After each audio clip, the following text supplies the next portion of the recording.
भगवान गोपाल कृष्ण स्वरूप अशा सर्व श्रोत्यांना माझा नमस्कार.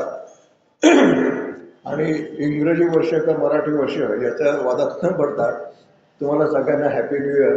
येणारं वर्ष तुमच्या मनाप्रमाणे जावं अशी परमेश्वराकडे मी इच्छा व्यक्त करतो. आज बऱ्याच वेळेला काय असतं की क्रिकेटची टीम असते, त्याच्यात एक 12वा खेळाडू असतो. तर तो 12व्या खेळाडूला चान्स मिळेल की नाही मिळेल असं काही सांगता येत नाही.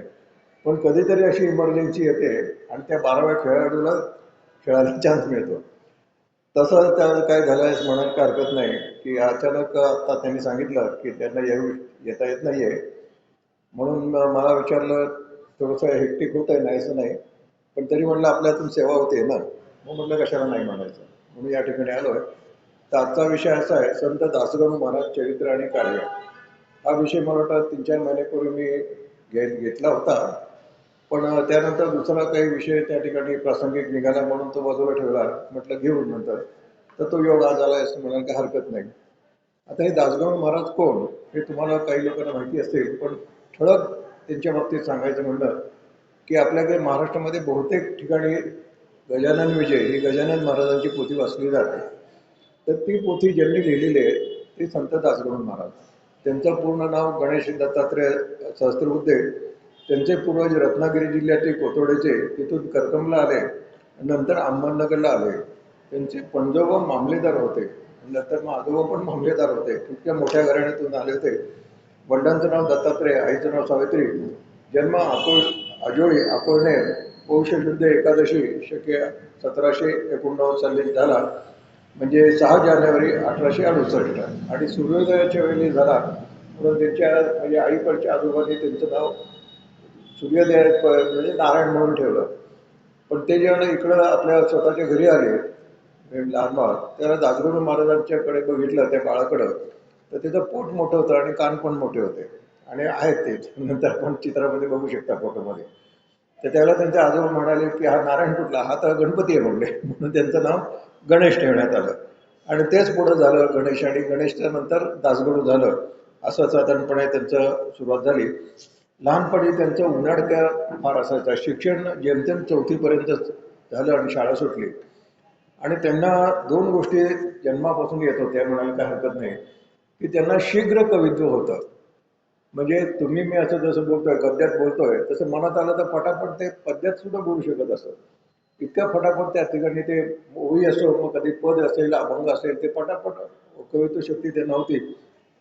आणि त्या कवित्व शक्तीचा उपयोग ते कधी कधी शाळेतल्या शिक्षकांची, म्हणजे आपण म्हणतो बऱ्याच वेळेला आपण शिक्षकांची आपण खिल्ली उडवतो, ते खिल्ली उडवणारं काव्य लिहिण्यामध्ये पण त्यांचं त्या ठिकाणी कवित्व असायचं इतकं त्या ठिकाणी. पण उन्हाळ्या फारच व्हायला लागल्या, त्यामुळे घरातल्या लोकांची धुसफूस व्हायला लागली. तर मुलाला मार्गी लावा म्हणून त्यांच्या मामाने त्यांना बडोद्याला नोकरी लावली. हे 1891 साल आलं. पण ते 9 महिन्यातच परत आले. मी नोकरीत त्यांचं काय जमलं नाही, त्यांना आवडही नव्हती म्हणून परत आले. मग आता या मुलाला कसं मार्गी लावावं, तर त्या काळात अशी पद्धत होती की त्याचं लग्न करून दिलं की तो मार्गी लागेल. म्हणून त्यांचं 1813 शके म्हणजे 1891ला लग्न लावलं. पत्नीचं नाव सरस्वती होती. इथे एक दुर्दैवी घटना अशी घडली की मी चौकशी नीट केली होती नाही केली होती याच्याबद्दल आपण जायला नको, पण त्यांची पत्नी थोडीशी अर्धवट होती, वेडसर होती. म्हणजे वेडसर म्हणजे पणा म्हणजे काय, तर ते मनात आले तर स्वयंपाक करेल आणि नाही म्हणलं तर आपण मी नाही नाही करणार, तसं सांगेल. तर लग्न झालेल्या मुलीने स्वयंपाक मी घरात करणार नाही हे इतकं सहजासहजी प्रश्न पडण्यासारखं होतं. असाच विचित्र स्वभाव होता. पण अशा दुर्दैवी घटना काही लोकांच्या संतांचे पण चरित्र आपल्याला आढळतात. आपले वासुदेवानंद सरस्वती व टेंबेस्वामी महाराज, त्यांना पण लग्न करायचं नव्हतं, पण त्यांच्या घरातल्या एका नातेवाईकाने परस्पर त्यांचं लग्न ठरवून टाकलं. आणि नंतर लक्षात आलं ती पायाने आधू होती, ती मुलगी पायाने आधू होती. अशा मुलीशी त्यांचं लग्न लावलं. मग आता शब्द गेला म्हणून ते करावं लागलं त्यांना. पण त्याच्यातला चांगला भाग असा, म्हणजे ती कोणतरी पूर्वजन्मीची कोणतरी पुण्यवान स्त्री असावी. कारण नंतर मी कधीतरी जास्त त्यांचं चरित्र सांगेन, ते त्यांच्या सहवासाने समाधी अवस्था प्राप्त होणे इतकी तिची प्रगती झाली. ती कशी झाली ती मी ते व्हायला सांगेन. मी अशा काही दुर्दैवी घटना असतात, पण यांच्या बाबतीत तसं काही नव्हतं. ते शेवटपर्यंत वेडसरच राहिली. तिला नंतर त्यांना एक मुलगी पण झाली, थोडं काळानंतर येईल. आता दुसरी गोष्ट अशी, ही कवित्व शक्ती जी होती तर त्यांना काहीतरी कुठंतरी वापरली गेली पाहिजे ना. शाळेत काही वापरण्याचे चान्सेस नव्हते. तर काहीतरी गावात ते तमाशाचं फड आला होता. तर ते तमाशाच्या फडामध्ये त्यांच्या लक्षात आलं की तिथे गण गवळण, नंतर वग म्हणतात, एक एक वग नावाचा तो प्रकार त्यांना बघितल्यानंतर त्यांना वाटलं अरे आपण हे वग लिहू शकतो. मग त्यांनी त्या क्षेत्रात उडी घेतली. मी तरुण वय होतं त्या ठिकाणी, आणि त्या तमासगीरमध्ये कुठल्या गावात तमाशा आला की त्या तमासगीरांमध्ये मिसळायला लागले. हळूहळू त्यांना ही कवितेव शक्ती आहे लक्षात आल्यानंतर, म्हणजे त्या तमासगीर लोकांनी त्यांचा उपयोग करून घ्यायला सुरुवात, म्हणजे चांगल्या दृष्टीने उपयोग करून घ्यायला सुटले. आणि ते तमाशाचे वग लावण्या वगैरे सगळे त्या ठिकाणी लिहायला लागले. आणि बाकी दुसरा उद्योग काही नाही. तर असंच एकदा घरामध्ये असे डाराडोर झोपले होते पाकडून घेऊन. तर त्यांची काकू जी होती, म्हणजे त्यांचे काका मामलेदार होते. तर काकू जी होती तिला राग यायचा ना, की हा उद्योग धंदा नाही, काही नाही, बाबा लग्न केलं तरी काही लक्ष नाही वगैरे वगैरे वगैरे.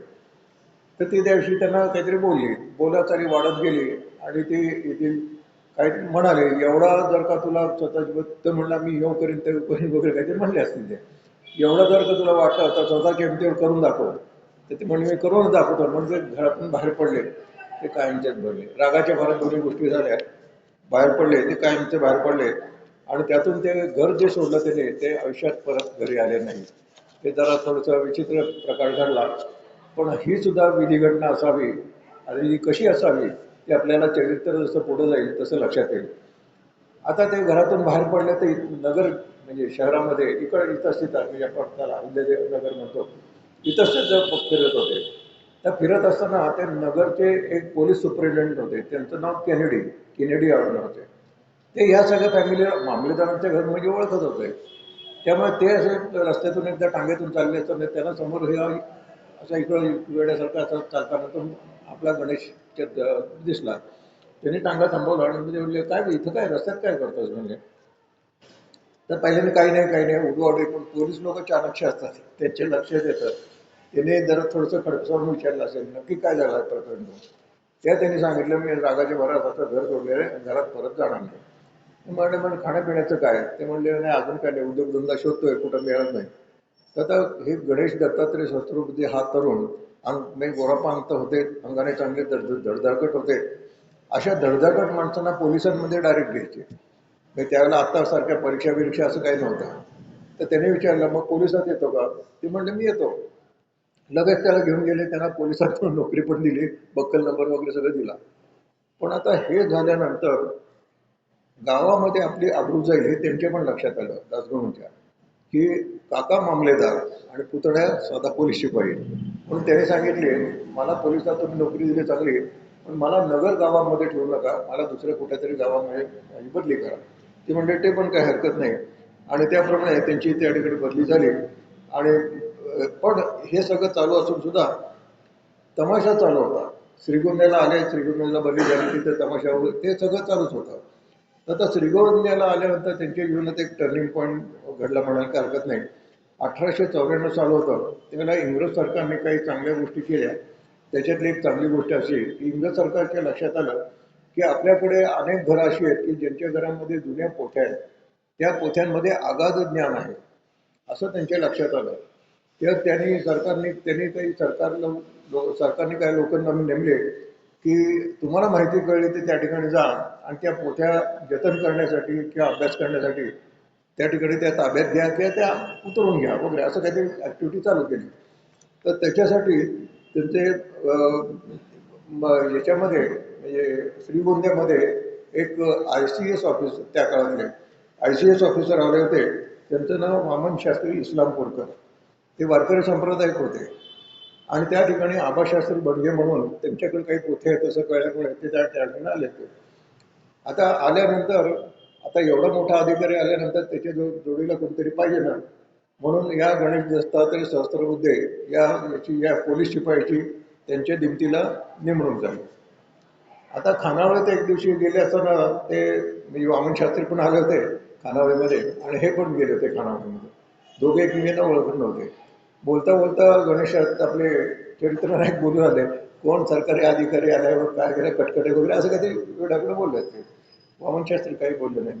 पण दुसऱ्या दिवशी वामन शास्त्र्यांना आणायला गेला की आपल्या पोलीस शिपाई गणेश दत्ताचे शस्त्रबुद्धे गेले, त्याला त्यांना बघितलं आणि चपापले, कारण काल आपण यांची टिंगलटवाणी केली होती. त्यांनी क्षमा वगैरे मागितली, त्यांनी काय लक्ष दिलं नाही. पण त्यांच्या आता संपर्क, कारण सतत त्यांच्याबरोबर राहायला लागायचं, म्हणजे घरातून घ्यायचं त्यांना, त्यांची कामं पुढे जिथे तिथे काम असेल त्यांच्याबरोबर जायचं, कारण पोलीस एक दिमतील असायचं ना, तो सरकारी अधिकारी मोठा, आणि त्याच्यानंतर त्याला परत आणून सोडायचं. तर ह्या सगळ्या येण्या जाण्यामध्ये दासगणू महाराजांच्या लक्षात आलं की हा माणूस एक कोणतरी संत कोटीचा महात्मा आहे. तो जरी ICS ऑफिसर असला, जरी मोठा सरकारी अंमलदार वगैरे असला, तरी हा वारकरी संप्रदाय काय गंध वगैरे त्याला लावतच होते.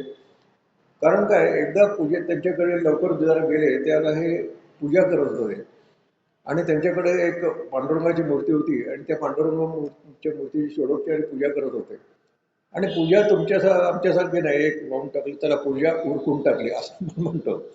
पूजेचा प्रत्येक उपचार जणू काही पांडुरंग आपल्या समोर साक्षात आहे अशा भावनेने ते करत होते. आपण मागे एकदा रामकृष्ण परमहंसांचं चरित्र बघितलं होतं, त्याच्यात ते सुद्धा कालीमाता जिवंत आपल्या पुढे उभी आहे असं समजून तिला उपचार करायचे. तसं ते षोडोपचार पूजा करत होते. आणि नैवेद्य दाखवताना, अक्षरशः नैवेद्य दाखवताना तरी म्हणजे दूध पिओ मे नंद केला वगैरे अशी पदं म्हणून ते पांडुरंगाला आळवत होते की दूध पी रे, माझं नैवेद्य ग्रहण करतोय. हे सगळं बघितल्यानंतर पहिल्यांदा त्यांना वाटलं असेल काहीतरी बोबाबाजी, पण नंतर लक्षात आलं की हे सगळं करत असताना त्यांनी वामन शास्त्रींच्या डोळ्यातून अश्रुधारा वाहत होत्या. म्हणजे तितक्याच कळवळ्याने ते पांडुरंगाला आळवत होते हे लक्षात आल्यानंतर त्यांचं मत त्यांच्याबद्दल बदललं, आणि ते त्यांना आणखीन मान सन्मान द्यायला लागले. तर या काळामध्ये हे तमाशा वगैरे ते सगळं चालूच होतं. तर थोडासा अभ्यास त्यांनी केल्यानंतर आता वामन शास्त्रींच्या सहवासात थोडासा परमार्थिक पण त्यांच्या लक्षात आलं, काही गोष्टी लक्षात यायला. त्यांना असं वाटलं की गुरुशिवाय काय गती नाही, हे आपल्याला पण माहिती त्या ठिकाणी. मग आपण गुरु केला पाहिजे. पण त्यांच्या लक्षात आलं की आपण ज्यांच्या सेवेसाठी आपल्याला सरकारने नेमलंय ते वामन शास्त्री इस्लामपूरकर हा मोठा संत महात्मा आहे, आपण यांच्याकडूनच अनुग्रह का घेऊ नये. म्हणून एक दिवशी त्यांना विचारलं, तर त्यांनी झटकून टाकलं, नाही मी काय महात्मा बुवा बिलकुल नाही. पण हे रोजच्या रोज बघत होते ना, त्यांचं आचरण बघत होते, त्यामुळे त्यांनी म्हटलं की अनुग्रह घेईन ते यांच्याकडूनच. असं आग्रह करायला सुरुवात केल्यानंतर ते म्हणाले की ठीक आहे, उद्या सकाळी ये, मी तुला अनुग्रह देईन. त्याप्रमाणे ते अनुग्रह देण्यासाठी गेले. त्यांनी नारळ वगैरे पूजा वगैरे केली थोडीशी, आणि दक्षिणा काय देऊ म्हणून विचारलं. ते वामन शास्त्री फार छान बोलले. वामन शास्त्री म्हणाले की पुढं तुझ्या नोकरीचीच मी गुरुदक्षिणा घेणार आहे. वाक्य लक्षात ठेवा, पुढे तुझ्या नोकरीचीच गुरुदक्षिणा घेणार आहे, पण त्याला अजून वेळ आहे. सध्या तुझ्या कनोटीचा एक पैसा दे. पुरीच म्हणजे नाणासकट कनोटीला लावायची पद्धत होती ती. त्याप्रमाणे तो पैसा दिला. आता वामन शास्त्री इस्लामपूरकर हे पूर्णपणे वारकरी संप्रदायिक होते. पंढरपूरची वारी वगैरे ते सगळं त्यांच्याकडे होतं. दासगणू महाराज परमशंकर भक्त होते, त्यामुळे ते म्हणले मला गुरुमंत्र द्यायचा शंकराचा द्यायचा. ते म्हणाले काही हरकत नाही. त्या विड्याच्या पानावर शंकराचा मंत्र लिहून त्यांनी त्यांना दिला, अनुग्रह दिला. आणि त्यांनी त्यांना विचारलं की आता मी सेवा काय करू. ते म्हणले सेवा विवा काही करू नको, पण एक तुला जमेल तेवढं करत जा नामस्मरण वगैरे सांगितलं. वर्षातून एकदा पंढरीची वारी करायची, एका एकादशीला. कुठल्या एकादशीला कर, आषाढीलाच कर, कार्तिकीला असं नाही, वर्षातल्या कुठल्याही एकादशीला तू ठरव, त्याची वर्षातून एकदा पंढरीची वारी करायची. त्याप्रमाणे त्यांनी सुरू पण केली, वारी सुरू केली. पुढं वामन शास्त्री त्यांच्या गावाला निघून गेले, त्यांची पंढरपूरची वारी पण सुरू झाली. पण तमाशा पण चालू होता. याच सगळ्या गोष्टी एका वेळेला चालू होतात. आता ह्या वारीच्या बाबतीत त्यांना काही अद्भुत अनुभव आले. ते असं आले की एकदा वारीला जाण्यासाठी त्यांनी आपल्या पोलीस इन्स्पेक्टर जो होता त्याच्याकडे रजेचा अर्ज दिला. तर फिलिप नाव होतं. ते फिलिपने विचारलं काय कुठं चालला. ते पंढरपूरला चाललं. कशासाठी चालला. मग त्यांनी सांगितलं असं आमचा पांडुरंग आहे, देव वगैरे आहे. देव कसला आहे म्हणजे. ते म्हणणे मूर्ती आहे म्हणे. कशाची मूर्ती. म्हणजे दगडाची मूर्ती आहे. तर त्यांनी टिंगल करायला सुरुवात केली. अरे कसला तुमचा देव म्हणले, असं पाण्यात फेकलं तर बुडून जातो. आपल्या देवाची टिंगल केल्यानंतर हे पण संतापले. म्हणले तुमचा कसला देव फरकुटातला, एक काडी लावले तर जळून जातो. तर तो संतापला, कारण तो साहेब होता. तो म्हणाला काय करायचं तर मी तुला रजा देतच नाही, जा. असं झाल्यानंतर वारीचा दिवस तो जवळ आल्यानंतर दासगणू महाराजांना राहिला, आणि जे काय होईल ते पांडुरंग बघून घेईल असं त्यांनी निर्धार केला. आणि त्या ठिकाणी वारीला आले. पंढरपूरला आले, पण त्यांना कानावर आलं की आता आपल्यावर कोर्ट मार्शल होणार. कोर्ट मार्शल म्हणजे काय, साधारण प्रकार आहे असेल. पोलीसमध्ये किंवा मिलिटरीमध्ये एक चौकशी केली जाते. ती चौकशी अत्यंत तडकाफडकी अशी चौकशी करतात आणि त्यामध्ये तो दोषी आढळतोच अर्थात. त्या दोषीला मोठी शिक्षा होते. ती काय शिक्षा होती आपण बघायला होत्या ठिकाणी. तर ही धास्ती त्यांच्या मनात निर्माण झाली. तर काय करावं, तर पांडुरंगाला सापडं घातलंच होतं. तेवढ्यात काय झालं, पंढरपूरच्या रस्त्यातून फिरत असताना एक झिकरी पाडळी नावाचं गाव आहे नगर जिल्ह्यातलं. तर तिथला एक पाटील समोरून आला. त्याने दासगुरूंना बघितलं. अरे म्हणलं, बरं झालं काय भेटला. काय झालं, तर माझे 2 बैल चोरीला गेलेले आहेत आणि मला कळलं पंढरपुरात ते आहेत म्हणून. म्हणून मला एक बैल सापडलेला आहे.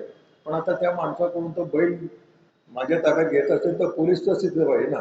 माझा बैल मला देऊन टाक म्हणून तू देणार नाही. तर तू माझ्याबरोबर चल. अरे त्वरितले होते, तू माझ्याबरोबर चल आणि त्याला जरा पोलीस हिसका दाखवून तो बैल आपल्या ताब्यात घ्या. त्याप्रमाणे दोघं ते गेले. याने पोलिसाच्या भाषेत त्यांना हिसका दाखवला.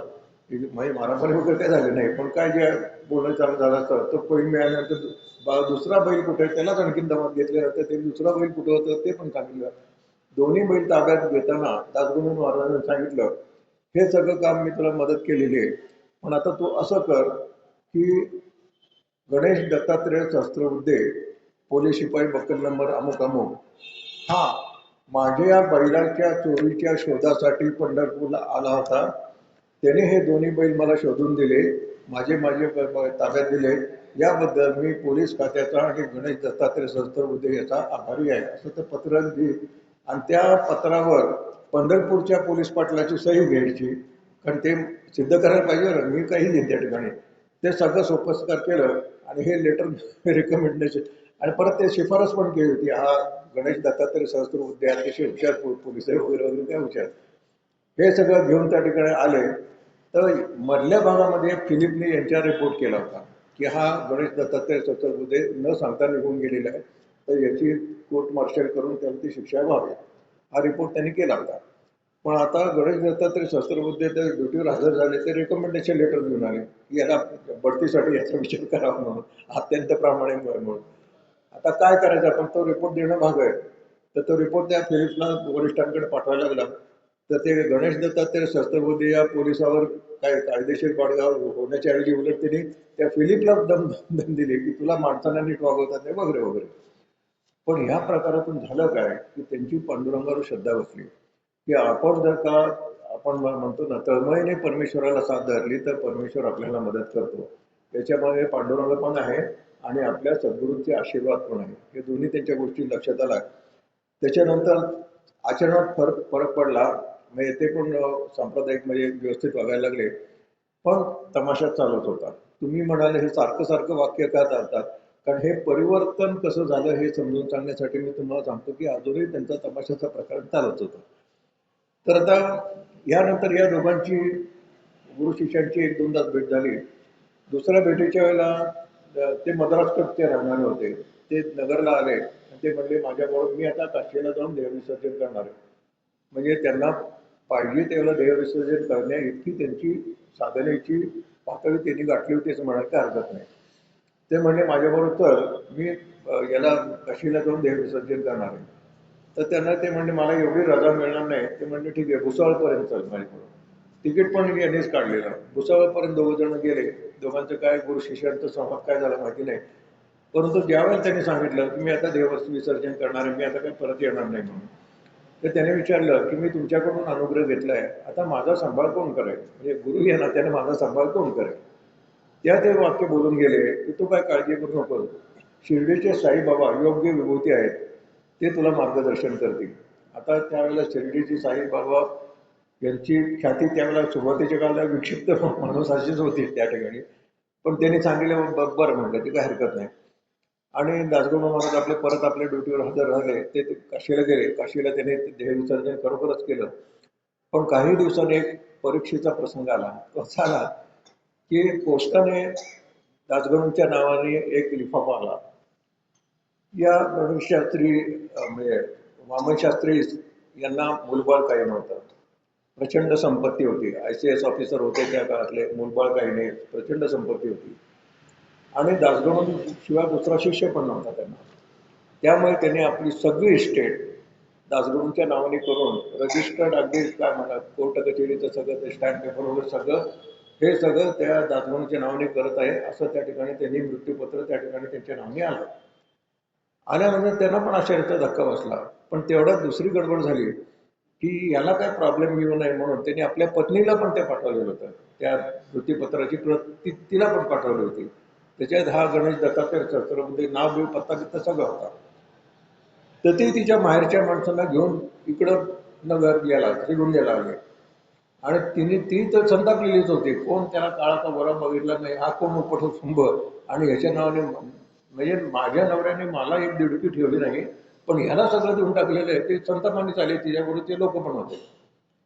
तेव्हा सगळा उलगडा त्यांना दासगणून झाला. पण त्यावेळेला दासगणू महाराज म्हणाले की तुम्ही माझी गुरुपत्नी आहात आणि माझ्या माऊलीसारखी आहात, त्यामुळे मला तुमच्या इस्टेटीचा मोह नाही आहे. त्यात म्हणजे चरित्रात असं लिहिलंय बरं का, धनिकांना सुद्धा मोह पडेल इतका इस्टेट होती त्या ठिकाणी. मला तुमची इस्टेट काही नको, फक्त मला एक गोष्ट द्या की माझे गुरु वामन शास्त्री इस्लामपूरकर ज्या पांडुरंगाच्या मूर्तीची पूजा करायची ती मूर्ती फक्त मला द्या, बाकीची इस्टेट मी तुमच्या नावावर करून देतो.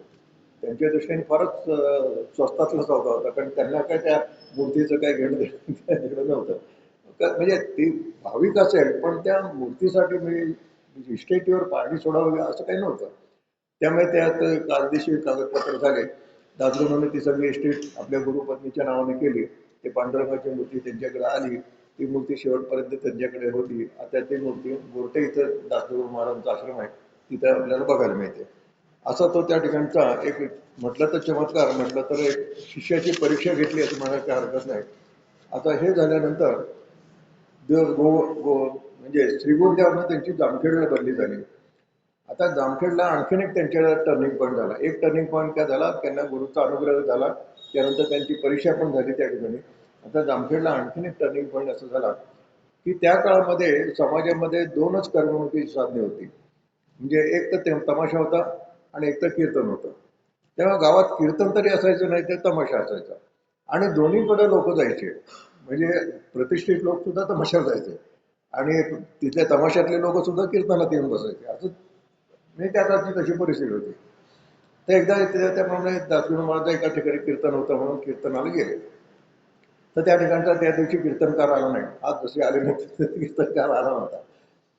तर त्यावेळेला मग तिथे एक शेटफळकर नावाचे एक मामलेदार होते. हे त्यांना ओळखणारे होते दासगणूंना, आणि दासगणूंना कवित्व शक्ती चांगली हे पण त्यांना माहिती होतं. तर बोलता चालता ते म्हणाले की तुम्ही का नाही कीर्तन करत म्हणे. पण नाही नाही, तुम्हाला नाही, तुमची जी कवित्व शक्ती तमाशातच खर्ची पडणार, तुम्ही काय कधी कीर्तन करत पडणार नाही. असं थोडासा टोचून बोलले त्यांना. त्या दासगणू महाराज चिडले. ते म्हणले त्यात काय विशेष, मी पण कीर्तन करेन, मी पण कीर्तन करू शकतो. लगेच दिवशी शेटफळकर म्हणाले गेले पुढच्या एकादशीला यांचं कीर्तन ठेवा. झालं, बोला चालित झालं. पुढच्या एकादशीला गणेश दत्तात्रय सहस्त्रबुद्धे हा शिपाई कीर्तन करेल. हे गावात बोर्ड पण लागले त्या ठिकाणी. आता कीर्तन करायचं कसं, कारण हा प्रकार काय त्यांनी केला नाही. आणि शिवाय कीर्तन करायचं म्हटलं तर आपल्या साथीला कोण येणार, साथीदार पाहिजे ना पाठीमागं अभंग म्हणायला वगैरे. तर त्यावेळेला आता या पोलिसातला माणूस म्हणल्यानंतर त्याच्यात म्हणजे नादी न लागलेलं म्हणून काही लोक बाजूलाच राहतात. त्यामुळे असा प्रश्न निर्माण झाला. त्यातही असं चिंताक्रांत बसले होते. त्यांच्याबरोबर एक हयात खान सरदार खान नावाचा एक शिपाई होता. तो दाढी मुस्लिम दाढीवाला होता. त्यानं किंवा पटेल किंवा बैठे व्हायचे. तर त्यांनी सांगितलं असं झालं. ते म्हणे त्यात काय बिघडायचं म्हणे, मी तुमच्या साथीला येतो. त्या मुसलमान माणसाने आपली सगळी दाढी बिडी सगळी होतो कुठे केला, गंधबिंद लावलं, कसं म्हणायचं काय म्हणायचं समजून घेतलं. आणि 15 दिवसानंतर कीर्तनाला दासगणू महाराज उभे राहिले. पाठीमागे म्हणजे साथीदार म्हणून ते हयात खासा सरदार का उभा राहिला आणि अतिशय सुंदर कीर्तन त्या ठिकाणी पार पडलं. आणि तेव्हापासून दासगणू महाराजांचा कीर्तनाचा अंग म्हणजे आता तिसरं टर्निंग पॉईंट म्हणजे दासगणू महाराज आपले कीर्तनकार झाले असं म्हणायला काही हरकत नाही. कौटुंबिक परिस्थिती फारशी बिघडली म्हणजे सुधारलेली नव्हती. बायको वेडसर होती. स्वयंपाक केला तर केला, नाही केला तर केला, घरातली कामं केली ती केली, नाही तर केली. त्यांना एक मुलगी पण झाली होती.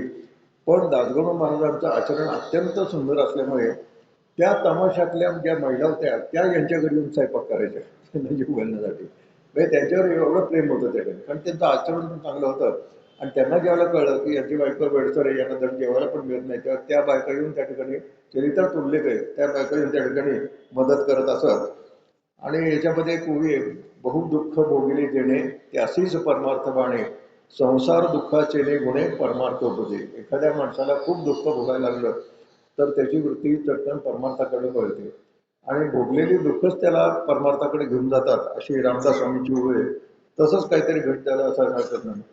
या मधल्या काळामध्ये एक नानासाहेब चांदोरकर हे आणखी एक मोठं प्रस्थ होतं, त्यांच्याशी ओळख झाली.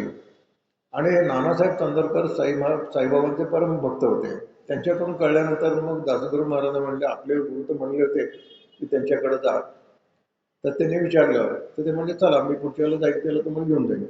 त्यामुळे नानासाहेब चांदोरकरांबरोबर 1897 साली पहिल्यांदी दासगुरू महाराज आणि साईबाबांची भेट झाली. पहिल्या भेटीत फारसं काही झालं नाही. चार चौघांना जे वाटायचं ते दासगुरू महाराजांना वाटतं काहीतरी वेडचा माणूस असेल म्हणून. परंतु जसजसा सहवास वाढायला लागला तसं लक्षात आलं की हा विलक्षण मोठा महात्मा आहे. याला बालोन्मत्त पिशाच्य वृत्ती असं म्हणतात. सत्पुरुषांचे प्रकार आहे, त्याच्यात एक बालोन्मत्त पिशाच्यासारखं त्यांचं वर्तन असतं. तरी सुद्धा ते खरोखरच हे सत्पुरुषात आहेत हे त्यांच्या लक्षात आलं. आणि ते जास्तीत जास्त काळ ते म्हणजे कुठं पोलिसाच्या ड्युटीला जातात तर शिर्डीला जायचं, दर्शन करायचं आणि पुढे जायचं, असं त्यांचं चालू झालं. आणि हळूहळू दासगुरू महाराजांना पण तो म्हणजे साईबाबांना पण ते आवडायला लागले. सहवास उत्तम चालू झाला. आता हे सगळं चांगलं चालू असताना आपल्याला माहिती आहे, एखादा माणूस चांगला बघायला लागला तर ते काही लोकांना सहन होत नाही. त्याप्रमाणे दासगुरू महाराजांवर जळणारे बरेच लोक होते. एकदा नगर जिल्ह्यामध्ये त्या काळामध्ये कान्या बिल्ल नावाचा एक दरोडेखोर निर्माण झाला होता. हा श्रीमंतांना लुटायचा आणि गरिबांना मदत करायचा. त्यामुळे त्याच्याभोवती म्हणजे त्याचा दरार इतका होता की तक्रार द्यायला सुद्धा लोक घाबरत. आणि साक्षीदार कोण येणार, कारण हा बाकीच्यांना मदत करत असायचा, असं काहीतरी प्रकट झालं होतं. तर ब्रिटिश सरकार त्याला पकडण्याच्या हेतूने त्यांनी सगळ्या पोलीस ठाण्यांना सांगितलं की याला कसा पकडायचा. तर कोणीतरी चुकली केली म्हणजे दासगुरूंची, की हा अतिशय हुशार पोलीस आहे आपला, हा ते काम करू शकेल त्याला पकडायचं. त्याप्रमाणे दासगुरू महाराजांची कान्या बिल्ल्यावर पकडण्यासाठी नेमणूक झाली. आता हा कान्या बिल्ला इतका जबरदस्त होता की त्याच्यावर आधी दोन गुप्तहेर म्हणून जे पोलीस सोडले होते त्यांनी त्याला ओळखलं आणि भर चौकामध्ये कुऱ्हाडीने त्यांनी हातपाय तोडून त्यांना ठार मारलेलं होतं. अशा माणसाला पकडायला जायचं म्हटल्यानंतर दासगुरू पण आता काय करणार, काय दुसरं इलाजच नव्हता. साईबाबांचे धावा केला आणि त्या ठिकाणी गेले. पण त्या ठिकाणी एक गोष्ट चालू झाली की लोणी नावाचं गाव आहे तिथे नगर तालुक्यामध्ये. त्या ठिकाणी त्या लोणी गावाच्या आसपास हा कान्या बिल्ल्याचा येतो. आणि त्या लोणी गावचा जो पाटील आहे त्याचं कान्या बिल्ल्याचं जर साठवलोटं आहे, त्यामुळे तो बऱ्याच वेळा लोणीला येतो, त्यामुळे त्याला पकडायला सोपं जाईल. म्हणून लोणी या गावामध्ये दासगुरू महाराज आले. तिथे एक राम मंदिर होतं, ते काटेकोट्याने भरलं होतं. ते सगळं त्याने साफ केलं, तिथं पूजा करायला सुरुवात केली. ते पुजारी तिथला होता, पण तो विचार एकटा काय करणार, तिथं उत्पन्नाचं काही साधन होतं, ते म्हणजे जंगलातलं देव असल्यासारखं होतं, असं त्या ठिकाणी होतं. आणि दासगुरूने त्या ठिकाणी आपला मुक्काम ठोकला आणि तिथं उपासना वगैरे सुरू केली. पण त्यांच्या लक्षात आले, चांगली गोष्ट सांगायला हरकत नाही, की आपल्यावर हे सगळं आपल्याकडे एक ओवी नामे संकटे नासती, नामे विघ्ने निवारिती, नामस्मरणे पावी उत्तम होती. नामस्मरणावर म्हणजे रामदास स्वामींनी बरंच लिहिलेलं आहे. त्यावेळेला त्यांच्या लक्षात आलं की आता आपल्याला याच्यातून सुटका व्हायची असेल तर आपल्याला परमेश्वराचा धावाच करायला लागेल. त्यामुळे त्यांनी दररोज विष्णू विष्णू सहस्त्रनामाचे मी 12 पाठ करीन असा संकल्प केला, पण माझी याच्यातून सुटका होऊ दे. आणि ते रोज विष्णू सहस्त्रनामाचे 12 पाठ करत. आपले सहस्त्रनाम मंडळ रोज 12,000 नामस्मरण करत असत असं म्हणायला काही हरकत नाही. आणि हे जे पाठ सुरू केले ते शेवटपर्यंत राहिले.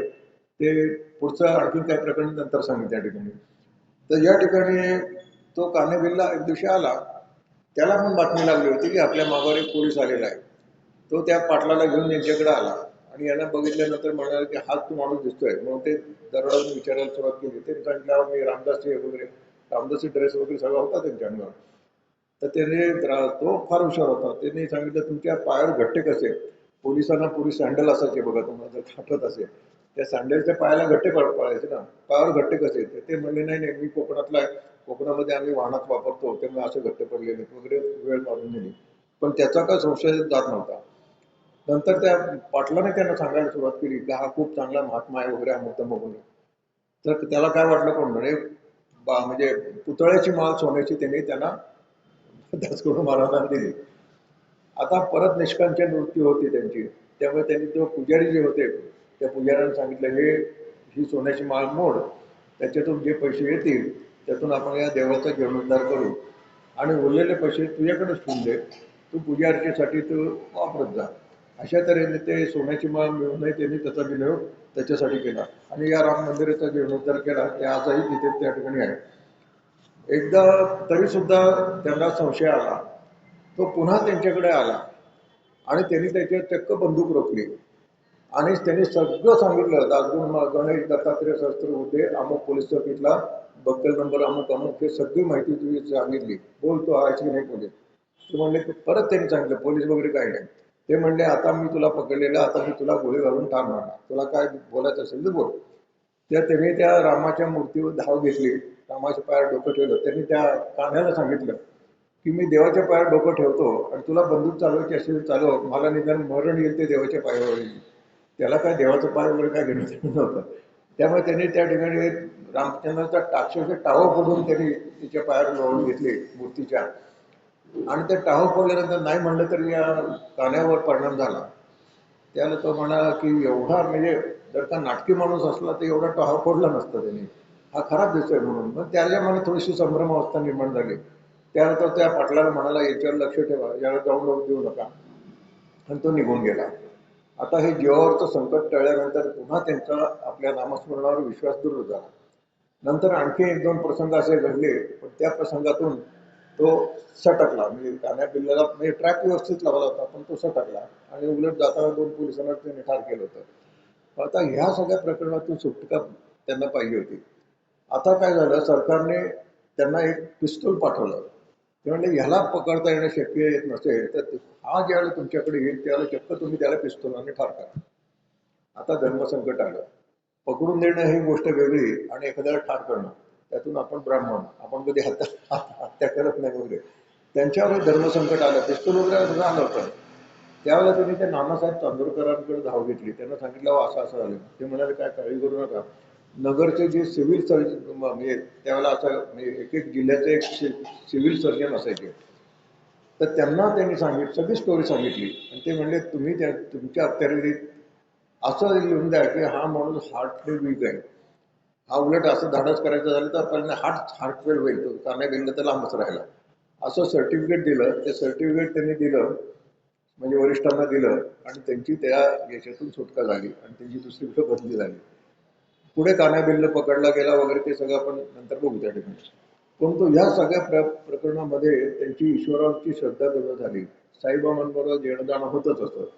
आणि त्याच्याबरोबर एकदा ते नानासाहेब चांदोरकरांबरोबर साईबाबांकडे गेले असताना ते त्यांनी गणूच म्हणायचे ते नाम. गणू, अरे गणू, साईबाबा बोलले बरं का, गणू अरे संतांना, सगळ्या संतांना जेवायला बोलव, एवढंच बोलले. त्यांना काय कळेल ना संतांना जेव्हा बोलव. ते नानासाहेब चांदोरकरांनी खुलासा केला. ते म्हणले, तुझ्यामध्ये कवित्व शक्ती आहे, तू आता तिचा वापर करून संत चरित्र लिहायला सुरुवात कर. आणि खरोखरच असं घडायला लागलं की दर्शनाला गेले की साईबाबा त्याला सांगायचे, अमुक त्या गावी जावं, तिथं कोणतरी महात्मा तुला सापडेल. आणि खरोखर त्या गावचा कोणतरी महात्मा असायचा. अशी संत चरित्र त्यांनी लिहायला सुरुवात केली. आता त्याच्यात थोडक्यात मी गोष्वारा सांगतो. 1907 साली भक्ती लीलामृत, त्याच्यामध्ये 45 अध्याय आणि 5415 ओव्या आहेत. संत कथामृत, भक्ती सारामृत, गुरुचरित्र सारामृत, सुमन विजय सार, गजानन विजय, आद्य शंकराचार्य, अशी संत चरित्रात्मक 11, पौराणिक कथा 3, स्तोत्रे 10, भजने 694, टीका ग्रंथ 8, निवेदनपर 24, स्तोत्रे 33, कीर्तनाचे 98, खंडकाव्य 2, सुभाषिते 520, पोहाडे 12, स्फुट कविता 17, आरत्या 13, पदे 1632, एकूण जवळजवळ 2.5 लाखापर्यंत कवित्व त्यांनी त्या ठिकाणी केलेले. त्याच्यातली एकच कथा सांगतो त्या ठिकाणी की ज्यावेळेला गजानन महाराजांचं निर्माण झालं त्यावेळेला तिथल्या त्या मंडळींना वाटायला लागलं की यांचं एक पोथी चरित्र असावं. म्हणून त्या ठिकाणी ते पुण्याला आले. आपले सोमपंत दांडेकर आहेत, त्यांच्याकडे गेले. त्याच्यानंतर लहरा पंगारांकडे जाऊन गेले. हे दोघं त्या काळातले खूप प्रसिद्ध होते. दोघांनी असं सांगितलं की तुम्हाला जर का ओवीबद्ध चरित्र पाहिजे असेल तर तुम्ही म्हणजे ही चरित्र लिहिल्यामुळे प्रसिद्धी झाली होती त्यांची, त्यांच्याकडे जा, ते लिहून देतील. त्याच्याप्रमाणे हे दासगणूंना भेटायला आले. दासगणूंना भेटायला आल्यानंतर त्यांनी सांगितलं की असंच संत गजानन, त्यांनी पण नाव ऐकलं होतं, तर तुम्ही तिथे यावं आणि त्यांचं चरित्र लेखन करावं असं त्या ठिकाणी विनवणी केली. पण आता पोलिसाच्या नोकरीचं काय, आता आपण परत थोडंसं मागं जाऊ. साईबाबा, दर आता साईबाबांनी काय सुरुवात केली होती की दासगणू आले की त्याला सांगितलं, दासगणू आपले गणू पोलिसातली नोकरी सोड, आपण काय बुट पुसायला जन्माला आलेलो नाही. आता ते दासगणू विचार करतात, यांना सांगणं सोपं आहे, पण माझे ह्याचं काय, माझे कसा मी पोट भरतोय, माझी बायको वेळ येते, कसा मी पोट भरतोय. साईबाबा म्हणतात ठीक आहे, ते फकीर आहे, त्यांना संसार नाही काही नाही, मला संसार आहे ना, म्हणून ते त्यांच्याकडे दुर्लक्ष करायचं. पण बराच वेळ साईबाबा दमदाट्या करायला लागले, म्हणून सोडतोस की नाही, सोडतोस की नाही. आणि त्यानंतर काय झालं की दोन प्रसंग असे घडले की दासगणू महाराज पोलीस असून सुद्धा अडचणीत सापडले. त्याला त्याने, मी आता ते डिटेलमध्ये सांगत नाही, त्याला त्याने साईबाबांचा धावा केला आणि आश्चर्यजनक रीतीने ते त्याच्यातून सुटले. पण दुसऱ्या त्यांनी पहिल्या वेळेला सुटताना त्यांनी गंगेमध्ये म्हणजे नदी ओलांडत होते, नदीत पाणी घेतलं आणि साईबाबांनी शिर्डीकडे तोंड केलं, म्हणजे साईबाबा या प्रसंगातून मला सोडवलं ते मी पोलिसाची नोकरी सोडून देईन, मी पाणी सोडलं. पण त्या प्रसंगातून सुटल्यानंतर झालं उलटच झालं की त्या उलट त्याच्यात त्यांचं चातुर्य लक्षात आल्याने त्या ठिकाणी पोलीस खात्याने उलट त्यांना रेकमेंड केलं की फौजदाराची जागा रिकामी झाली की यांना पहिल्यांदा देण्यात यावी. आता फौजदार होण्याची ते शक्यता निर्माण झाल्यानंतर का पूर्ण भारत पोलिसात म्हणजे की आता नोकरी सोडायला नको, साईबाबांचं ठीक आहे, ते फकीर आहेत, आपल्याला संसार आहे. परत त्यांनी दमदाटा सुरुवात केली त्यांनी, आणि साईबाबांना हे म्हणजे गंगेत उदक सोडलं साईबाबांना माहीत असण्याचं काय कारण नाही. पण साईबाबा म्हणाले तुला गंगेतून तू पाणी कोणी सोडलं होतं, मग शब्द पण पाळणार वगैरे असं चंपी केली. मग आता साईबाबांची कटकटच नको म्हणून त्यांनी त्यांना टाळायला सुरुवात केली. पण पुन्हा दुसऱ्या एका प्रसंगात सापडले, त्याला पुन्हा त्यांनी उदक सोडलं की आता मात्र मी पोलिसातली नोकरी सोडली. आणि त्याप्रमाणे ते त्या प्रसंगातून पण बाहेर पडले, पण साहेब नोकरी सोडली. आता नोकरी सोडल्यानंतर बराच काळ त्यांच्या शिर्डीला जायला लागला. मग हे संत चरित्र लिखाण सगळं सुरू झालं आणि त्या संत चरित्र लिखाणामध्ये त्यांच्याकडे ते शेगावच्या गजानन महाराजांची पोथी घेण्याबद्दल आले. ते म्हणाले की ठीक आहे, मी शेगावला येतो आणि माझ्या पद्धतीने मी त्यांच्या चरित्राचा अभ्यास करतो आणि त्यानंतर लिखाण करीन, मी माझ्या पद्धतीने लिहिणार, तुम्ही त्याच्यामध्ये ढवळाढवळ करायची नाही. ते सगळं अटी मान्य केल्या. आता थोडीशी गंमत म्हणून सांगतो, आपल्याकडे परवा त्यांची जयंती झाली, इतिहासाचार्य राजवाडे म्हणून आपल्याकडे होऊन गेले. अत्यंत परखड त्यांनी म्हणजे मराठा इतिहासाची साधने याच्यावर 22 खंड लिहिलेले आहेत. म्हणजे तो माणूस किती विद्वान आहे. त्यांचा थोडासा सहवास यांना लाभला होता आणि त्यांचं म्हणजे आता इथं हे शब्द उच्चारू नयेत, पण तो आपल्याला पद्धत म्हणून सांगतो. त्यांचा खाक्या असा होता, बाप दाखव नाही तर श्राद्ध कर. पुरावा असला तरच तो संत असेल, महात्मा असेल, कोण योद्धा असेल, पेशवा असेल, असं पुरावा असला तर आम्ही त्याला थोर मानू, नाही तर तो आमच्या दृष्टीने थोर माणूस नाही, इतके परखड होते. थोडासा प्रभाव त्यांचा दासगणूंवर पडला होता, म्हणजे रिअलिस्टिक आपण लिहावं हे त्यांच्या लक्षात आलं होतं. त्याप्रमाणे ते गेले शेगावला. शेगावला लोकांनी ते जे जे प्रसंग सांगितले ते प्रत्येक प्रसंगाच्या ठिकाणी दासगणू महाराज स्वतः त्या गावाला गेले होते. ते पितांबर याचं नाही का, झाडाला पानं आणली वगैरे, ते सगळे प्रसंग तिथे गेले. नंतर ते झाल्यानंतर रोज एक अध्याय असे त्यांनी 21 अध्याय लिहिले. 21 अध्याय लिहिताना प्रत्येक अध्याय लिहून झाला की ते सगळे पाटील मंडळी, पंचमंडळी सगळ्यांना समोर बसवून वाचून दाखव, याच्यामध्ये काय करेक्शन पाहिजे का, याच्यामध्ये काय चूक पाहिजे का, या एखादे राहून गेलं का, हे सगळी खात्री करून म्हणजे अत्यंत सुंदर रीतीने त्यांनी ती 21 अध्यायांची पोथी लिहिली आणि ती पोथी शेगाव संस्थांना हँडओव्हर केली. त्या शेगावच्या संस्थांच्या लोकांनी ठरवलं की यांची मिरवणूक काढायची गावामध्ये. त्याप्रमाणे त्यांनी ते रथ वगैरे मागवला आणि त्यांना सरप्राईज द्यायचं होतं ना, आणि म्हणाले बसा म्हणून. ते म्हणजे कसं नाही, मिरवणूक काढायची, कोण सोडेल रथावरनं गावामध्ये मिरवणूक कोण सोडेल, आपल्या लग्नात सुद्धा सोडत नाही तर तिथं काय करायचं. पण दासगणू महाराज म्हणले की मी चरित्र लिहिलंय त्या गजानन महाराजांचं लिहिलंय. हा फकीर संन्यासी होता, हा लंगोटीवाला होता, तर मग त्यामुळे त्याचं चरित्र लिहिल्यानंतर रथामध्ये बसायचा मान माझा नाही त्यांचा आहे म्हणले. त्यामुळे त्यांनी ती पोथी ती ठेवली आणि दासगणू महाराज त्या रथाच्या पाठीमध्ये पायी चालले. अशा तऱ्हेचं लौकिक म्हणजे मिळायची सोय असून सुद्धा बरं लोक आपण करत होते, पण काही म्हणजे त्याच्यामध्ये अटी घातलेल्या नव्हत्या, पण ते गेले. पण आता नंतर आणखीन एक गोष्ट सांगतो. दासगणू महाराजांनी ज्या ज्या संतांच्या पोथ्या लिहिल्या, वाक्य रिपीट करतो. दासगणू महाराजांनी ज्याच्या संतांच्या पोथ्या लिहिल्या त्या पोथ्या लिहून झाल्यानंतर त्या पोथ्यांचे मानधन वगैरे काहीच घेतलं नाही. जाणं येण्याचा खर्च, राहण्याचा खर्च एवढंच तेवढं. पण त्या पोथ्यांचे रॉयल्टीचे सगळे हक्क त्या संस्थानला दिलेले आहेत. आता तुम्हाला एक विचारतो, गजानन विजय या पोथीची जवळजवळ दरवर्षी 12 लाख प्रती छापल्या जातात दरवर्षी ना. त्या एका पोथीचे 1 रुपया, समजा 1 रुपयाने जास्त असते, 30% 40% वगैरे असते, 1 रुपया रॉयल्टी म्हणली तरी 12 लाख रुपये मिळू शकत होते त्यांना. परंतु त्यांनी ह्या पोथीचे सगळे अधिकार गजानन महाराज शेगाव संस्थानला दिले. असं प्रत्येक संस्थानाला त्यांनी त्यांचे अधिकार देऊन टाकले. एक नाव पैसा सुद्धा कोणाकडून घेतला नाही. म्हणजे कवित्व शक्ती जी होती त्यांनी अत्यंत सुंदर रीतीने वापरली. मध्यंतरी एक प्रसंग घडला. त्या प्रसंगामध्ये आता हे तमाशा आणि संत कवी म्हणून प्रसिद्ध झाले आणि हे तमाशगीर पण होते. मग शेवटी असं ठरवलं, आता हे तमाशा प्रकरण बास करायचं. तर नेवाशाला मोहिनी राजाची मूर्ती आहे. म्हणजे मोहिनी राज जो आहे तो त्यांनी ती सगळी कथा माहिती की ते भस्मासुराचं सगळं, त्याला विष्णूने मोहिनीचं रूप घेतलं होतं, म्हणजे स्त्रीचं रूप घेतलं होतं. आणि तमाशामध्ये पण हाचा प्रकार असतो. म्हणून त्याने त्या मोहिनी राजाच्या मंदिरामध्ये काही गवळणी म्हणल्या आणि मोहिनी राजाच्या समोर तो डब जो असतो वाजवायचा तो डब फोडून टाकला आणि सांगितलं आजपासून मी तमाशा सोडला. आणि सोडला तर सोडलाच त्यामुळे. आणि त्यामुळे उर्वरित आयुष्य त्यांचं संत कवी म्हणून त्या ठिकाणी प्रसिद्धीला आलं. अशा तऱ्हेने चालत असताना आता ते साईबाबांच्या सहवासातल्या काही गोष्टी सांगतो. म्हणजे चमत्कारात म्हणायला काय हरकत नाही. आता या चमत्कारामध्ये खरं खोटं हा प्रत्येकाच्या श्रद्धेचा विषय, परंतु जसे सांगितलेले आहेत ते बघणारे लोक म्हणते आले ते होते, त्यामुळे आपण त्याला विश्वास ठेवायला म्हणून. एकदा असं झालं, दासगणू महाराज खूप धार्मिक होते. म्हणजे उपास तापास व्रतवैकल्य वगैरे सगळं करत असतो. एकदा एक अर्धोदय पर्व नावाचं एक पर्व आलं होतं. त्या पर्वासाठी गोदावरीचं स्नान सांगितलेलं आहे, गोदा स्नानाचं महत्व सांगितलेलं आहे. दासगणूंना वाटलं आपण गोदा स्नानाला जावं. पण आता शिर्डीला राहताना ते प्रत्येक गोष्ट त्यांना साईबाबांना विचारल्याशिवाय करत नव्हतं. साईबाबांकडे गेले आणि म्हणाले असं असं आहे, मला गोदा स्नानाला जायचं आहे, तुमची परवानगी आहे ना? ते म्हणले केव्हा आहे? ते म्हणजे आमगावमध्ये. अरे अवकाश आहे, कशाला घ्यायला जाशील नंतर.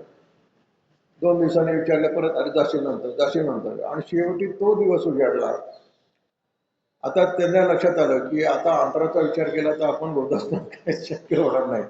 कमीत कमी सद्गुरूंच्या पायावर डोकं तरी ठेवावं. म्हणून त्या ठिकाणी आले आणि ते म्हणले तुम्ही मला काय गोदा स्नानाला जाऊन दिलं नाही, आता मला निदान तुमच्या पायावर डोकं तरी ठेवू द्या. म्हणून त्यांनी दासगणूंनी साईबाबांच्या दोन्ही पायावर डोकं ठेवलं. डोकं ठेवल्याबरोबर त्यांच्या दोन्ही अंगठ्यामधून अशा गंगा यमुनेच्या धारा उसळायला लागल्या. आणि त्याच्यात त्याचं दासगणूंनी स्नान केलं आणि फक्त म्हणलं आपल्याकडे पद आहे बाबा, माझी देवपूजा पाया तुझी गुरु झाली, गुरुचरणाची धुळत तुझं माझे आंघोळ, तीर्थे प्रयाग काशी अवघी गुरु पायापाशी, असं आहे काय. म्हणजे त्याची सत्यता साईबाबांनी त्यांना पटवून दिली. आता हा चमत्कारच आहे, कारण अंगठ्यातून माणसाचे कधी पाणी काही निघणार नाही. परंतु आपल्या शिष्याचा त्यांनी परमभाव बघितला आणि त्याच्या भावाला सादर होऊन गुरूंनी पण त्याला जे काय समाधान द्यायचं ते समाधान दिलं. आणि ह्याला आपण चमत्कार म्हणतो तरी ते तर गुरु शिष्यांची एक चांगल्यापैकी एक देवाणघेवाण आहे असं म्हणायला काही हरकत नाही. अशा तऱ्हेचं होतं. आता जर थोडंसं विचित्र प्रसंग सांगतो. एकदा रामनवमीचं कीर्तन करायला, कीर्तन सगळे आता दासगणू महाराजच करतो. त्यावेळेला दासगणू महाराज ती भरजरी पुणेरी पगडी असते ना, ती पगडी गिरम्या लावलेल्या, त्याच्यात जर्नीचं उपरणं वगैरे सगळं छानपैकी नटून थटून आले आणि साईबाबांना नमस्कार करून आता कीर्तन सुरू करायचं. साईबाबा ते म्हणाले अरे गणू एवढं नटून थटून कुठं चाललाय, लग्नाला चाललायच का? ते म्हणाले नाही कीर्तन मी करत. तू कीर्तन करायला चाललाय, तू लोकांना वैराग्य शिकणार, लोकांना त्याग शिकवणार आणि तू स्वतः नटून थटून काढ काढतो. म्हणून दासगणू महाराजांच्या अंगावरचे सगळे ते दागिने माळा ते सगळं त्यांनी उतरवलं. फक्त धोतर आणि उपरणं ठेवलं आणि सांगितलं इथून पुढं अशीच कीर्तन करत जा, तरच लोक तुझ्यावर विश्वास ठेवतील.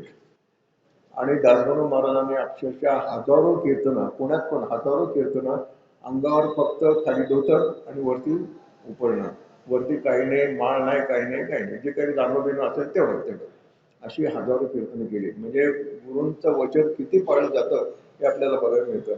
पण हे प्रसंग परीक्षेचा पण येतो बरं का. त्यांना ग्वाल्हेरच्या संस्थानामध्ये आणि देवाच्या संस्थानामध्ये कीर्तनासाठी बोलवलं होतं. आता हे कीर्तनासाठी बोलवल्यानंतर त्यांना तिथे जायला लागलं. तर जाण्यास पण त्यांनी सांगितलं होतं, मी काय बिदागी वगैरे काही घेत नाही, फक्त जाण्या येण्याची व्यवस्था करा, राहण्याची व्यवस्था करा. ते म्हणजे काय हरकत नाही. त्याप्रमाणे ते पहिल्यांदा इंदोरला गेले. इंदोरला होळकर घराणं आहे बघा. त्यांनी श्रावण मासाची कीर्तनं झाली आणि शेवटच्या दिवशी चांदीच्या रुपयांनी भरलेली 7 ताटं आणली राजेसाहेबांनी आणि त्यांच्या ते जे दिवाण असतात त्या दिवाणीने दासगणू महाराजांच्या समोर ठेवली. ते म्हणले काय आहे? ते म्हणले तुम्ही कीर्तन केली त्याची दक्षिणा. ते म्हणले मी काय घेत नाही, तुम्हाला माहिती आहे की. तर बोलणं चालता ते महाराज जे होते त्यांच्यापर्यंत ते गेले. त्याच्यावर ते जातात महाराज म्हणले, हा गोपाळ कृष्णाचा प्रसाद आहे, तुम्ही नाकारता कसे काय? म्हणजे त्याने पण त्यातल्या त्या शब्दात गुंतवायचा प्रयत्न केला. ते म्हणजे असं का गोपाळ कृष्णाचा प्रसाद आहे, हरकत नाही, मग आता आपण गोपाळ काला करूया म्हणून त्या सगळ्या मोहरा उपस्थित लोकांना वाटून टाकल्या. या वैराग्याला काय म्हणणार आपण? अहो रस्त्यात आपला 5 रुपयाचं नाणं दिसलं तरी आपण पटपट करून उचलून घेतो. आणि इथं चांदीच्या मोहरा ताटं भरून भरून आलेले असून सुद्धा या माणसाने सगळ्यांना वाटून टाकलं. असं देवासला पण त्या ठिकाणी झालं. आणि या ठिकाणी ह्या सगळ्या कालखंडामध्ये काही चांगल्या लोकांच्या त्यांच्या गाठी पण पडल्या. विष्णू सहस्रनामाचं चालूच होतं. एकदा दासगणू महाराजांच्या बरोबर असे जी काही मंडळी होते, एक विषय निघाला, मंत्रशास्त्राचा विषय निघाला. त्याला बोलता बोलता कोणीतरी म्हणालं की मूठ मारणे हा प्रकार जो असो त्याच्यावरच विचार निघाला. तर नेमकं दासगणू महाराजांच्या सहवासामध्ये एक भगवानराव माजरमकर म्हणून एक गृहस्थ होते. ते एकेकाळी जारण मारण प्रयोग करत होते, पण महाराजांच्या सहवासात म्हणजे दासगणू महाराजांच्या सहवास आल्यानंतर त्यांनी चव सोडून दिले, भक्ती मार्ग म्हणले. त्याला ही चर्चा चालू असताना त्यांनी विचारलं, हे खरं आहे का? दासगणू महाराजांचं आपलं विष्णू सहस्त्रनाम चालूच होतं. तर ते भगवानराव म्हणाले, हे खरं आहे, म्हणजे असं करता येतं. तर ते म्हणाले की मग तुम्ही करून दाखवा म्हणे. ते म्हणाले नको नको, ते महाराजांची परवानगी असल्याशिवाय मी करणार नाही. ते दासगणू महाराजांना म्हणलं की तुमचं नामस्मरणाचं सामर्थ्य काय आहे हे आम्हाला बघायचंच आहे. असं काहीतरी बोलाचाली त्यांची झाली सगळी. आणि त्याचं ठरलं की या भगवान माजरमकरांनी तिथं जी 4 माणसं होती, म्हणजे दासगणू महाराज ते दोघं हे स्वतः यांच्यावर ते म्हणजे त्या तिघांवर मारण प्रयोग करायचा, हे मूठ मारणे हा प्रयोग करायचा ठरलं. त्याप्रमाणे रात्री गेल्यानंतर त्यांचं मारण प्रयोग केल्याबरोबर दासगणू महाराज सोडले तर बाकीच्या दोघा तिघांना रातोरात उलट्या आणि जुलाब होऊन सकाळपर्यंत त्यांची परिस्थिती आसन्न बंद होऊन गेली. ताबडतोब धावत धावत त्यांच्याकडे दासगणू महाराजांकडे गेले होते. म्हणजे अहो ते आता मारण टाकलेले. दासगणू महाराज फक्त हसले आणि त्यांनी भगवानरावांना बोलवलं. ते म्हणाले की असं असं झालेलं आहे, आता तू तुझं परत घे त्या ठिकाणी. तर त्यांनी तो परत घेतला. पण मग दासगणू महाराज म्हणाले की नामस्मरणाचं सामर्थ्य एवढं असतं, रामदास स्वामींनी दिले, नामे विषबाधा हरती, नामे चेडे चेटके निवारती, भूत पिशाचे नाना छंद, ब्रह्म गेरव ब्रह्मसंबंध, मंत्रचाळ नाना खेद, नामनिष्ठे नासती. हे सगळं सत्य आहे, हे आपल्याला या ठिकाणी बघायला मिळतं. दुसरं एक प्रसंग एक चांगला घडला. एक नांदेडला, म्हणजे या मधल्या पिरियडमध्ये त्यांचा संसार फारसा झाला नाही, पण एक दिवशी दासगणू महाराजांच्या पत्नीचं निधन झालं नांदेडला असताना. नांदेडला उन्हाळा किती असताना माहिती नाही, नेमकं वैशाखातच निधन झालं. त्यामध्ये क्रियाकर्म करण्यासाठी ते त्या ठिकाणी स्मशानात जात होते. ऊन प्रचंड असल्यामुळे दासगणू महाराजांबरोबर एक माणूस छत्री धरून असायचा, ऊन लागू नये म्हणून. मग ते सगळं क्रियाकर्म चालू होतं. तर त्यावेळेला दासगणू महाराजांचं लक्ष गेलं की एका दगडावर एक माणूस फक्त लंगोटी लावून बसलेला आहे. आणि तो जसं काय चांदण्यात बसला, इतका आरामात असा मस्त हसऱ्या चेहऱ्याने बसला. त्यांना आश्चर्य वाटलं. मी म्हणले वरती छत्री धरलेली आहे आणि सगळं असून सुद्धा मला जीवाची लाईलाई होती आणि हा माणूस आपल्या चांदण्यात बसला सुद्धा कसं बसलाय. म्हणून ते त्याच्या समोर गेले. समोर गेल्यावर त्याने त्यांच्याकडे पाठ केली. असं 2-3दा झालं आणि शेवटी 10व्या दिवसामध्ये म्हणजे सुतक संपताना ते संपल्यानंतर ते गेले तिथे, तेव्हा मात्र काय पाठ केली नाही. मग त्याने विचारलं, तुम्ही कोण, काय कोण, ते नाव बिव काय सांगितलं. ते म्हणजे तुला काय पाहिजे? ते म्हणाले मी इतके दिवस येतोय तुमच्याकडे, तुम्हाला नमस्कार, तुम्ही मोठे योगी आहात म्हणले, तुम्हाला नमस्कार करायला येतो, तुम्ही माझ्याकडे पाठ का केले आणि आज का तोंड केलं? तर त्यांनी सांगितलं की एखाद्या व्यक्तीचा मृत्यू झाल्यानंतर आपल्या धर्मशास्त्रात सांगितलं असेल की 10 दिवस ते सुतक असतं. त्या सुतकी अवस्थेतल्या माणसाशी इतरांशी संपर्क नको म्हणून आपण हे मोठा पण करतो, म्हणजे लक्षात यावं म्हणून. त्यामुळे अशा माणसाची नजर किंवा बोलणं योगी माणसाने टाळायची असते, म्हणून मी तुझ्याशी बोललो नाही. आणि तू सुटकातून मोकळा झाल्याबरोबर लगेच मी तुझ्याशी बोललो. हे त्याचं कारण आहे. मग ते बोलाचाली थोडे वाढल्यानंतर त्यांनी सांगितलं की तुम्ही एवढ्या उन्हामध्ये कसं काय बसू शकता. तेव्हा ते म्हणाले की मी योगाच्या साह्याने माझं शरीर, म्हणजे आपलं योगशास्त्र असं सांगतं, निसर्गाला अनुकूल आपण करू शकतो. त्याच्यामुळे बाहेर जर की ऊन असलं तरी माझ्या प्राणायाम योगाच्या तरी माझं शरीर आतमध्ये थंडच असतं, त्यामुळे त्या उन्हाचा मला काही त्रास होत नाही. मग ते म्हणाले की हे तुम्ही निसर्गावर लागू करू शकता का. ते म्हणले लागू करू शकतो. दासगणू महाराजांनी दुसऱ्या दिवशी एक कैरी आणली आणि ते म्हणले आता या कैरीचा आंबा व्हायला काही 8-10 दिवस तरी लागतील, तुम्ही याचा लगेच आंबा करू शकता का. ते म्हणले काय हरकत नाही, माझ्या डोळ्यासमोर ठेव. डोळ्यासमोर ठेवल्यावर अक्षरशः 5 मिनिटात ती कैरी पिकून तिचा आंबा झाला त्या ठिकाणी. मग दासगणू महाराजांना वाटलं की आपण हा योग शिकावा, म्हणून ते म्हणले आता हे सगळं तुम्ही मला शिकवा. हे ब्रह्मचारी होते, प्रश्न नाही. ते म्हणाले की आता तुला या वयात शिकता येणार नाही, तुला जर का हठयोग शिकायचा असेल तर वयाच्या 6व्या वर्षापासून तयारी करायला लागते, तरच याच्या गोष्टी जमतात. पण बाकीच्या गोष्टी तुला शिकवतात. मग त्याने प्राणायाम वगैरे शरीरशुद्धीच्या क्रिया केल्या, ते दासगणू महाराज करायला लागले. त्यामुळे त्यांना दीर्घायुष्य मिळालं असं म्हणायला काही हरकत नाही. ते दीर्घायुष्य किती मिळाले हे थोडा मी सांगतो. त्यामुळे शरीरशुद्धी त्यांची चांगली झाली आणि तब्येत स्मरणशक्ती शेवटच्या दिवसापर्यंत चांगली होती. हे सगळं चांगलं झालं आणि अशा तऱ्हेचं बुद्धिस्मृती एकाग्रता त्यांची अत्यंत सुंदर झाली. आणि एक साधारणपणे एक या सगळ्या काळामध्ये त्यांनी धार्मिक पुरस्करण पण केली, गोदा परिक्रमा पण केली, संहिता साकार पण केले त्या ठिकाणी. आणि त्या योगाशी भेट झाल्यानंतर त्यांची दिनचर्या बदलली. आता थोडंसं आपण त्यांच्या साक्षात्काराकडे वळूया. आपल्याला असं वाटेल की एवढं त्याने देवदेव केलं, याला त्यांना ईश्वराने दर्शन दिलं की नाही.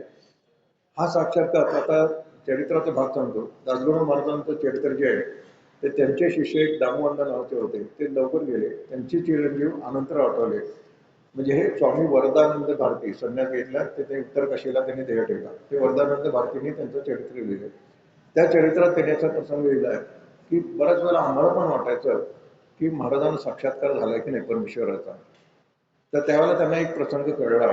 तर प्रसंग तुम्हाला त्या ठिकाणी सांगतो की एकदा दासगणू महाराज असे कीर्तन करत असताना एका ठिकाणी ते नरसिंहाचं मंदिर होतं. राहेर म्हणून एक क्षेत्र आहे, तिथं नरसिंहाची मंदिरं बऱ्याच वेळा खालच्या बाजूला असतात बघा, जमिनीच्या खालच्या बाजूला असतात, म्हणजे पाण्यातूनच जायला लागतं तिथं.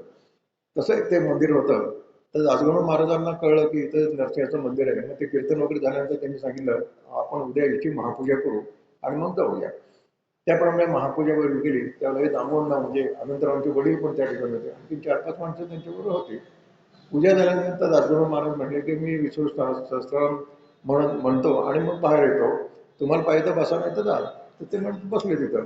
पण यांनी विष्णू सहस्त्रनाम म्हणायला सुरुवात केल्यानंतर हे उरलेले 3 लोक होते ना, भयंकर असं भयानक कापड भरायला लागलं. त्यांना कळेना काय पडतंय, खूप घाम, म्हणजे भयानक इतकं कापड भरलं की आता आपलं काय खरं नाही, म्हणून ते 3 पळून बाहेर गेले. पण हे आपल्या विष्णू षटकार त्यांचं चाललेलं होतं. आणि थोड्या वेळाने एक 10-15 मिनिटांनी दासगणू महाराज बाहेर आले, अत्यंत प्रसन्न चेहऱ्याने बाहेर आले. आणि आल्याबरोबर दामोदर म्हणले, दामो कागद घे आणि मी ते सांगतो ते लिहून घे. आणि त्यांनी नरसिंहाचं एक स्तोत्र लिहिलं.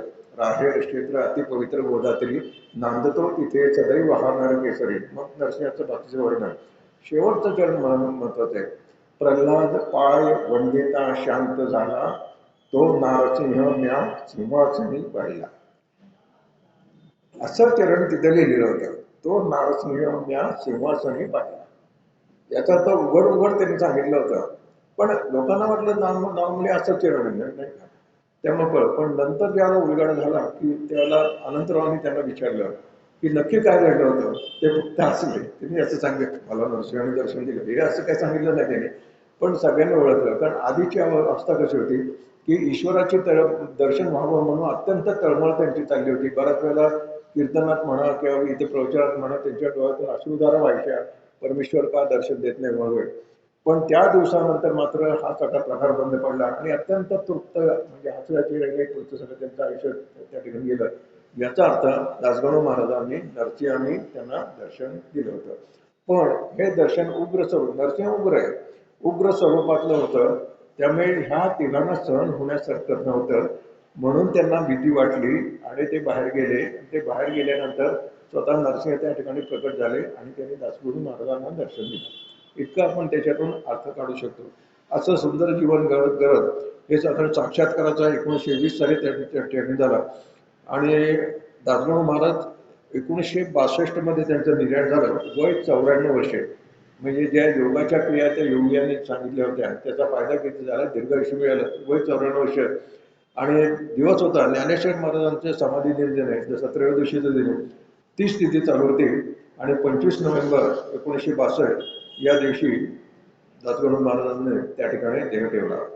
देह ठेवल्यानंतर त्यांची अंत्ययात्रा वगैरे झाली. नंतर त्यांचे मठ पण अनेक ठिकाणी आहेत. त्या ठिकाणी गोलटे नावाचं एक आहे, त्या ठिकाणी मोठा त्या ठिकाणी मठ आहे. तिथे छगन महाराज बारटक्के म्हणून होते, त्यांनी आयुष्यभर दासगणू महाराजांची सेवा केली. असे बरेच लोक आहेत. वरदानंद भारती असा शिशु संप्रदाय असं त्यांचा बरंच आहे आणि त्यांनी लिहिलेल्या पोथ्या आज सगळीकडे श्रद्धेने वाचल्या जातात. त्या त्या देवस्थानामध्ये त्या त्या पोथ्यांचं महत्त्व आहे. जसं शेगावला गजानन विजय पोथ्याचं महत्त्व आहे. पण पुन्हा सांगायचं म्हणजे या पोथ्या लिहिल्यानंतर त्यांनी त्या पोथ्याची 1 रुपया सुद्धा रॉयल्टी घेतली नाही. त्या सगळ्या पोथ्यांचे हक्क, रॉयल्टीचे हक्क सगळे त्यांनी त्या त्या संस्थांना देऊन टाकले. इतका निष्ठुरपणा त्याच्यामध्ये होता आणि त्यामुळे त्यांना संत कवी अशी पदवी मिळेल. अशा संत कवीला आपण या ठिकाणी नमस्कार करू. आज अकस्मात मला सेवेची संधी मिळाली त्यामुळे त्यांचेच आभार मानतो या ठिकाणी आणि या ठिकाणी थांबतो. आता 13 तारखेला माझं परत म्हणजे ठरलेलं प्रवचन 13 तारखेला आहे. विषय आत्ता सांगत नाही, जरा सरप्राईजिंग ठेवूया. तर तोपर्यंत इथं थांबूया आणि त्यांना वंदन करून आपण आपलं सेवा संपवूया. कुंडली विठ्ठल विठ्ठल श्री ज्ञानदेव तुकाराम पंढरीनाथ महाराज की जय. माऊली ज्ञानेश्वर महाराज की जय. जगद्गुरु तुकाराम महाराज की जय. शांती ब्रह्म एकनाथ महाराज की जय. समर्थ रामदास स्वामी महाराज की जय. श्री सद्गुरु जगजी महाराज की जय. की जय.